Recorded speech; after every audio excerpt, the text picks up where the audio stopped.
La parole est à Monsieur Boris Vallaud.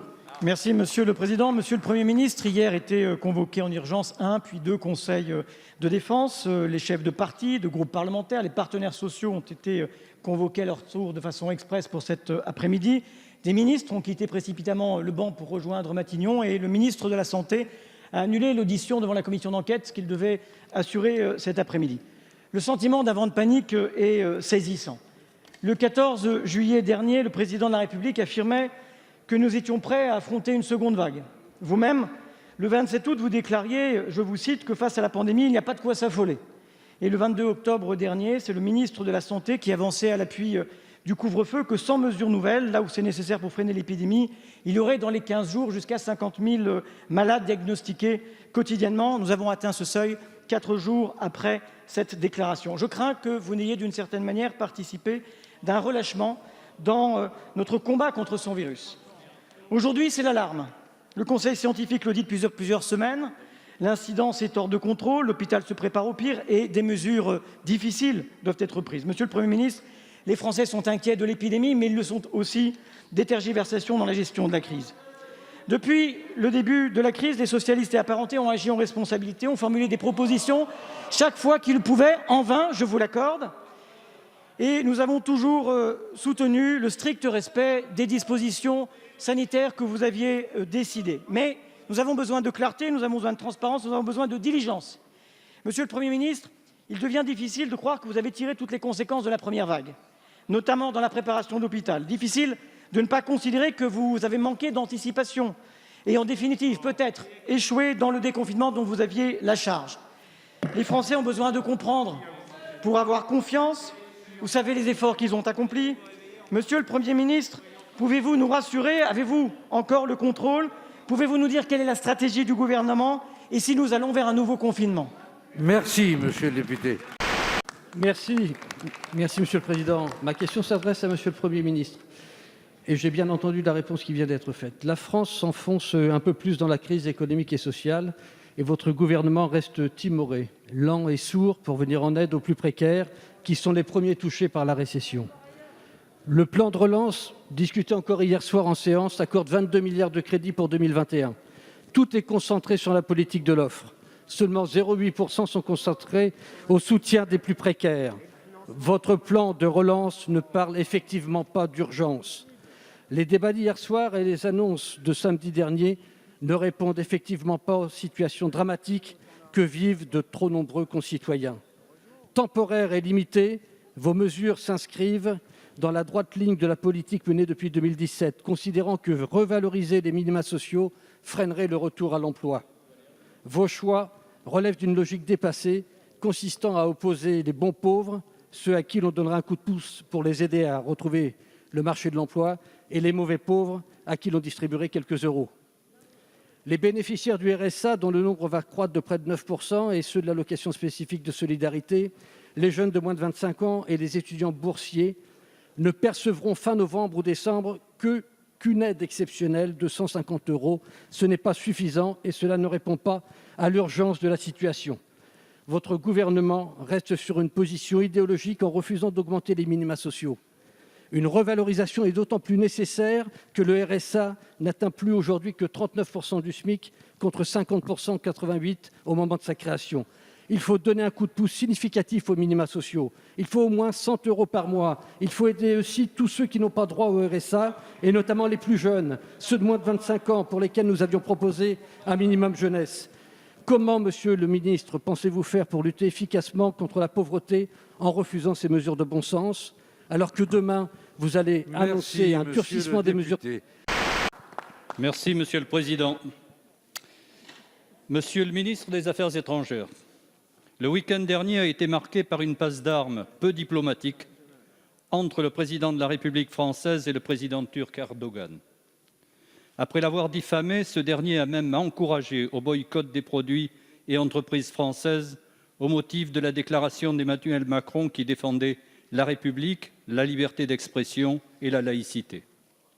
Le président turc cherche ainsi à toucher l'opinion publique de son pays et plus généralement le monde musulman en cherchant à s'imposer en leader de ce dernier. Il cherche aussi à tourner la page de l'orientation pro-occidentale liée à l'héritage du fondateur de la Turquie moderne, Mustafa Kemal. D'où également sa volonté, ces dernières années, d'imposer son ordre en Syrie, en Libye et dans le nord de l'Irak. En Méditerranée orientale, son armée ne cesse d'attiser les tensions avec la Grèce ou Chypre. Plus récemment, il a soutenu l'Azerbaïdjan, le pays turcophone frère, en guerre contre l'enclave arménienne du Haut-Karabakh. Ces manœuvres sont liées à la volonté de M. Erdogan de relever sa popularité. On peut alors craindre qu'il se lance dans une surenchère religieuse et militaire afin de jouer sur le sentiment patriotique de ses concitoyens. Nous soutenons évidemment les engagements du président Macron en faveur de la laïcité et de la liberté d'expression.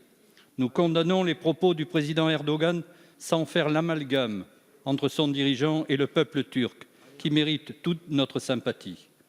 Mais, Monsieur le ministre, au-delà du rappel de notre ambassadeur, quelles initiatives diplomatiques entendez-vous prendre afin de faire baisser la tension avec ce pays voisin de l'Europe, aux liens forts avec la France, tant sur le plan historique qu'économique? Merci, Monsieur le Président.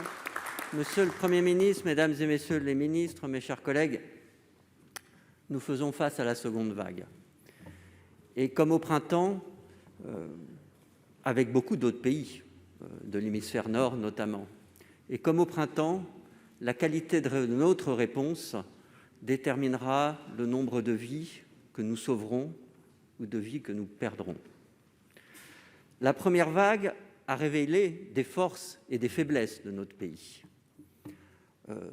Les constats qui ont été effectués montrent de sérieux problèmes d'organisation. Certains parlent même d'une crise organisationnelle et de non moins sérieuses failles dans nos processus de décision, jusqu'à l'expert mentionné par le chef de l'État qui fait ces constats. Alors, Monsieur le ministre, quelles sont les décisions que vous avez prises? Quels sont les actes que vous avez posés suite à ces constats pour mieux nous préparer à cette seconde vague? Je vous remercie. Merci, Monsieur le Président. Monsieur le ministre Véran, depuis le 27 février, nous vous interrogeons sur l'adéquation des moyens de santé publique à la maîtrise et la prise en charge de l'épidémie. Depuis le 27 février, qu'il s'agisse des questions au gouvernement, de la commission des affaires sociales, de la commission d'enquête, vous nous répondez « nous sommes prêts ». Le 14 juillet, le président de la République disait « nous sommes prêts pour la deuxième vague ». Vous permettrez aujourd'hui, en attendant ces annonces de ce soir, et la précipitation, la mise en scène, la dramaturgie qui est faite depuis 48 heures dans la presse, de douter de cette affirmation du 14 juillet. Monsieur le ministre, aujourd'hui, les Français sont très inquiets. Leur inquiétude tient à l'épidémie, mais elle tient aussi à la manière dont le gouvernement leur parle. Parce que vous êtes habile, monsieur Véran. Vous maîtrisez le verbe, vous nous parlez avec énergie et on a même souvent un peu d'empathie pour vous. Vous faites un job qui n'est pas un job facile. Mais cette habileté, elle est aussi faite beaucoup de semi-vérités. Semi-vérité sur les tests, semi-vérité sur la stratégie d'isolement, semi-vérité sur les lits de réanimation. Vous en annonciez 14 000, je pense qu'il y en aura environ 7 500. Semi-vérité sur les vaccins anti-grippe. Vous avez répondu tout à l'heure à un collègue, mais là encore, on n'a pas bien vu quelle était votre stratégie.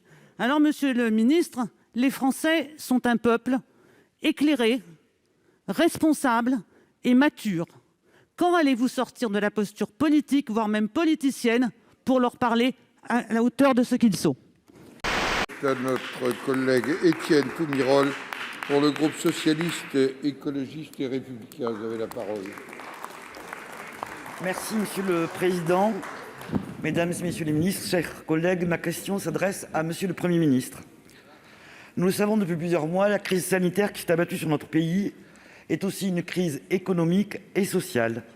La deuxième vague et les mesures qui vont être prises dans les prochaines heures vont encore prolonger les terribles effets de ces restrictions pour beaucoup de Français.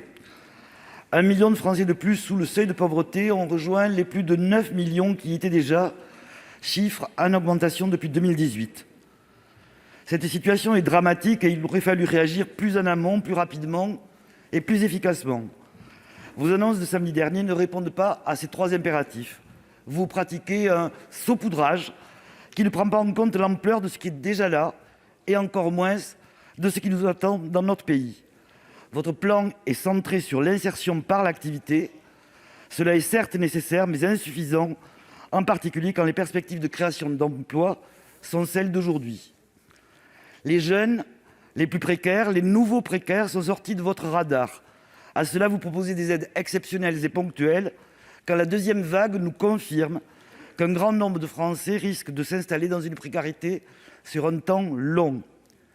Il faut ouvrir donc le revenu minimum aux jeunes pour les empêcher de sombrer, revenir sur votre réforme des APL, revaloriser les minima sociaux, augmenter la part du plan de relance pour soutenir les plus précaires, et notamment en ce qui concerne l'aide alimentaire. Les associations caritatives nous ont dit que cette demande explose depuis 6 mois, parfois multipliée par 2, voire par 3. Et ne me répondez pas qu'il ne faut pas prolonger les populations dans les minima sociaux. La question n'est plus là. La seule qui doit se poser est la suivante: allez-vous enfin adapter votre politique de lutte contre la pauvreté à la situation actuelle ?